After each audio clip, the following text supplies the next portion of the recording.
day 2 of Fantastic Fest. And I'm sitting here, it's towards the end of the night, I guess, for us. We're not seeing a midnight show this time around. But I'm joined again by Brian. Hello. And guess who's here? Let me guess. Me. That's right. It's co-host. That's right.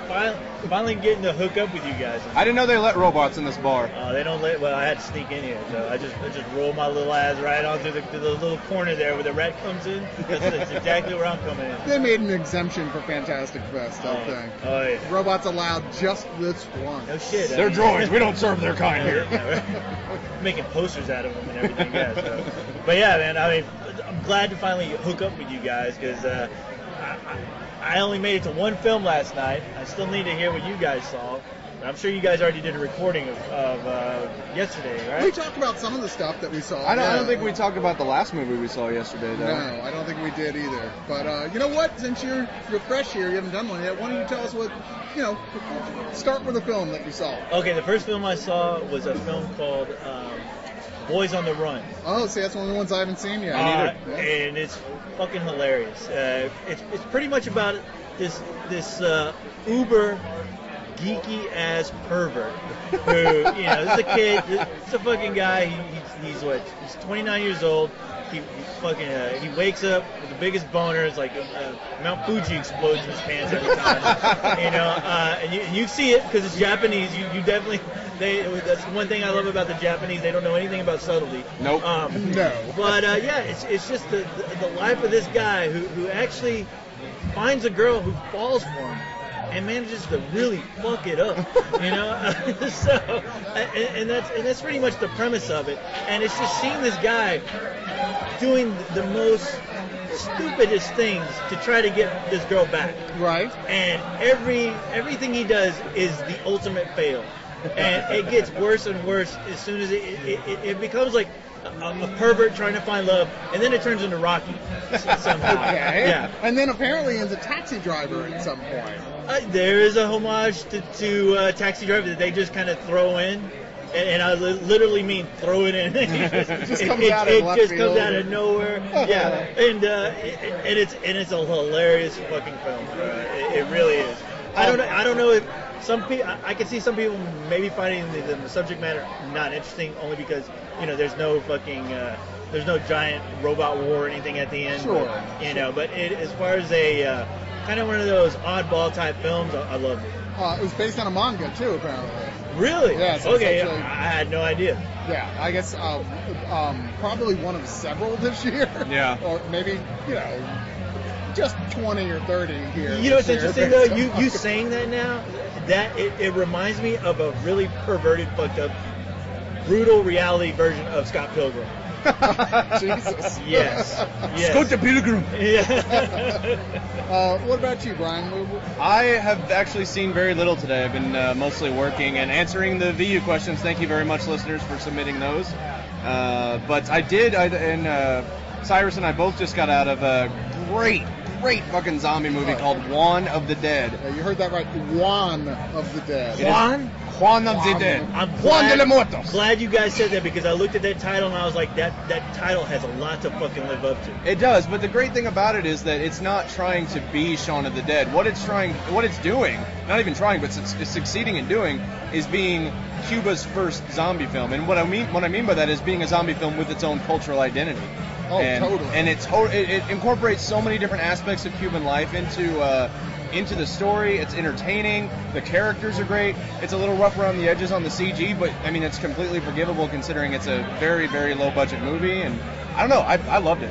I did too. It took me a little while because it's so much. I don't know. It's got a sense of total goofiness at points. Like this is just totally absurd. It's not even mildly real life. And other times it was actually trying to be gritty and give you like a feeling, like a background story about characters you really cared about. There's a love story that's burgeoning there. There's a sort of story between his father and his daughter where they're trying to reunite, and it all actually works. Yeah. Behind this really great zombie film. Yeah. Much like Shaun of the Dead, if people are going to want to know what the comparisons are, there's a lot of little mini homages to previous zombie films, amongst other genre films in general. My favorite being at one point where a guy says, "I kick ass for the Lord." For the Lord, yeah. It's like, oh man, double points. And triple points for when which I can't believe it's the first time I've seen somebody actually do this. They go, so Juan, I noticed some of the zombies run fast and some run slow. Do you know what's the deal with that? He's like, I never could figure that out. The best part is he's like, yeah, doing very well. He's training an army, and he's quizzing them. He's like, all right, what can you tell me about zombies? And one of them raises their hand and goes, some are fast and some are slow. And he goes, yes, and why is that? And they're like, we don't know. And he goes, damn, I really would have liked to know what the answer to that is. There's lots of political content, but nothing that gets in the way. It's just like, okay, that's pretty entertaining, and I wish I knew more. The political stuff is about actually the funniest stuff in the movie. Yeah, no, it is very funny. So is there any scenes in there where a guy like dunks his nose in a big pile of coke and starts blowing shit up with a machine gun and scream and say hello to my little They do friend? mention Scarface at one They do, point, yeah. and he says, do you mean the Paul Muni version or the Al Pacino version? And he mentions a third version of Scarface I've never even heard of. But yeah, it's really gory too, so I think people will like that. But gory in that way that it's not going for the gross out. It's so silly that you're having fun. But goddamn good actual effects. Yeah. I mean, even just visually, they blow up the fucking Capitol. And it looks good. Wow. You know? So it had a decent budget. It did have, I don't know where they got it. Yeah, and it also has one of the biggest crowd scenes of zombies I've ever seen in my life. Well, I want to talk about one I saw today that is probably my favorite of the festival so far. This was a little film called Headhunters. And I'm not mistaken, it's from Norway, I think? Yes, it's from Norway. Oh, yeah. It's based on this writer who's really popular there, Joe Nesbo. Some people are calling the new Stieg Larsson. So it's a twisty, very devious, almost conspiracy thriller, really. And it stars this guy who's becoming one of my favorite actors lately, Axel Henny. Have you guys ever check out my This Just In reviews? I recently reviewed his movie Max Manus, which is a terrific, really great little war film that he plays the lead character and the titular character, as it were. But here, he's a guy who's a successful or somewhat successful art thief. And he works by day as a literally headhunter for a big company. But he uses these interviews to find out if these guys have any really awesome art in their houses. And then he, with the help of a small team, goes and takes it. Well, enter Jamie Lannister from Game of Thrones. Right away. Whenever a Lannister gets involved, you're pretty much fucked. Yeah. Literally. Unless it's the tiny one. Unless it's Tyrion. Is there incest going on now? What's going on? But he shows up, and he ends up sort of like he's worried, starts being worried about like, hey, is this Lannister guy? Is he fucking my wife? What's the deal? They like seem to have something going on the side. He goes to the guy's house to try and steal some art that he's found out about, and finds his wife's cell phone there. So it's like, what? What's going on? And from that point on, it's into chaos as everyone is trying to kill him, and he has no idea why. It's like people are dying around him in his group left and right, and like the Lannister guy is apparently some kind of trained assassin, and it's like has put a tracking device on him, and you cannot figure out where it is or how he keeps finding him. Just edge of your seat tenseness until eventually the tables get turned. And I don't want to say any more than that, but wow, do you want to stand up and cheer. Awesome. It's a super smart, really well written, really tight thriller that's not, surprisingly, not confusing. Slayer's about to play. Hold on. But that's Headhunters. That should be. It just came out this year. I can only assume this one's going to get picked up, if not adapted, sometime soon for American cinema. What about you, Tony? What else, co-host? What else did you see? I just finished watching Livid, which is by the director. I can't remember if it's two directors or one guy. It's the guys who did. Inside. They didn't do the movie. They didn't do the movie Shit. They did the movie Inside. No, the movie Shit was what's the word? Oh shit. Yeah. There you go. Human Centipede 2. Yeah, but I had no idea really what to expect out of it, and I was pleasantly surprised. That movie is full of atmosphere. It's set on Halloween night. It's pretty much about this chick who is a nurse. She goes to people's. She's just starting a new job where she's going around being like a trainee with this other nurse, where they go to houses of wealthy people or people who just can't, get off their ass, go to a hospital. They go and they just take care of them. She ends up going to this one mansion that's set. That's this big, huge mansion that's on this moors. While she's there taking care of this patient who looks like fucking Bane's grandmother, practically. She learns that this really old woman who owns this mansion has this treasure that's supposedly in the house that nobody can find. Once she gets word of this, she goes and tells her loser boyfriend, her loser fisherman boyfriend, about this story. So her boyfriend, decides like maybe him, his girlfriend, and his buddy should go one night and creep into this house and try to find this treasure. Of course, that happens on Halloween night, and as soon as they're in the house, all kinds of hell breaks loose. Nice.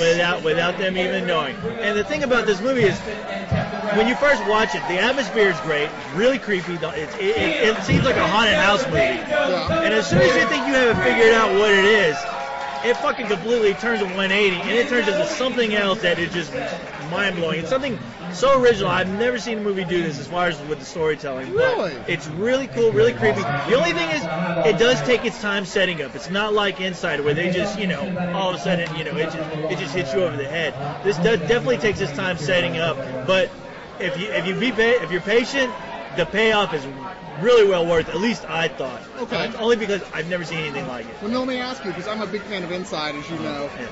But it was one of the most shocking films I had ever seen. I fucking and love it. Just so ridiculous, over the top gory, but not in a way that was like scary, not just gratuitous feeling. Oh yeah. Is they getting to? Is that sort of where we're going with this? No, as well? not at all. I mean, as far as there's some gore scenes, there's even a gore scene involving a pair of scissors.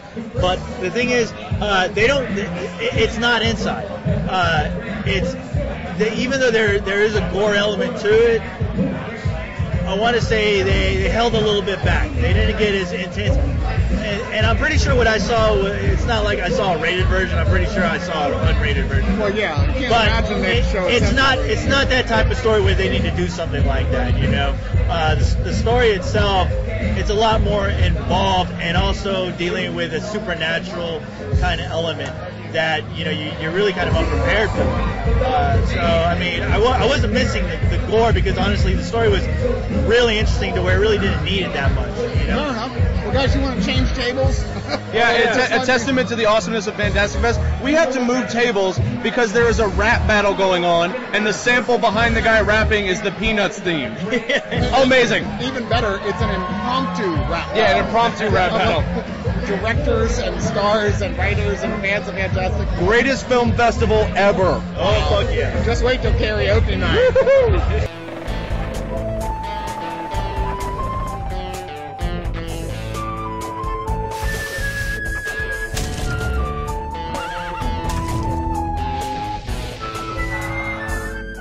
I tell you, man, this festival has been about more than just the movies, though. I got up this morning to go to a brunch at Tim and Carrie League, the owners of the Alamo's house. That was super weird and fun. Why was it weird? Well, I was sitting there talking to a bunch of the girls from the Austin Film Society, one of which is actually married to the brother of my ex-girlfriend. Shit. But in a good way. Okay. All nice. I'm sitting there and I realized that Dominic Monaghan and Elijah Wood are sitting like a foot behind us the whole time, and we were just talking about them, like in a jokey, haha. Like I think the joke was everywhere I turn, they're in the way. Everywhere. And it wasn't even like I go to the bathroom and one of them is there. Like I literally bumped into. They're holding your dick while you're pissing. We are tripping over hobbits in Austin. Yeah.